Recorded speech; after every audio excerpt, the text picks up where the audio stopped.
Hi friends, இன்னைக்கு ஆடி வெள்ளி தாங்க படைச்சேன். நம்ம ஊர்லனா கொஞ்சம் டிஃப்ரெண்ட்டாக படைப்போம். மருதாணி வளையல் எல்லாம் வச்சு. எனக்கு இங்கே எதுவும் கிடைக்கல. நியூ சாரீ மட்டும் தான் இருந்தது. சரி, அதை வச்சு படைக்கலான்னு சொல்லிட்டு படைச்சேன். வாழை இலையும் கிடைக்கல.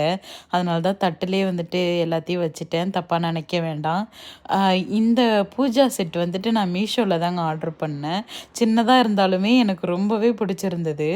ஆம், ரொம்ப பார்க்கறதுக்கு அழகாக இருந்தது. நான் ரொம்ப நாள் கழித்து இந்த மாதிரி சாமி கும்பிட்றப்போ எனக்கு ரொம்ப ஹாப்பியாக இருந்தது. ஏதோ நம்ம ஊர்லேயே இருக்கிற மாதிரி ஒரு ஹாப்பினஸ் இருந்துச்சு.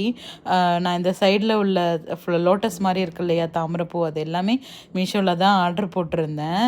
அதுக்கப்புறம் அந்த மேலே உள்ள மாலை, இந்த ஃபோட்டோஸ், இது எல்லாமே நான் ஊர்லேருந்தே எடுத்துகிட்டு வந்திருந்தேன். இப்போ தான் இந்த செட்டு வந்துச்சு. சரி, எல்லாத்தையும் அரேஞ்ச் பண்ணிவிட்டு ஆடி வெள்ளி படைக்கிறதுக்கு கரெக்டாக வந்துட்டு என்னோடய ஹஸ்பண்டும் பிரேக்கில் வந்துட்டாங்க. சரின்னு சொல்லிட்டு 2 பேருமே செலிப்ரேட் பண்ணிட்டோம்.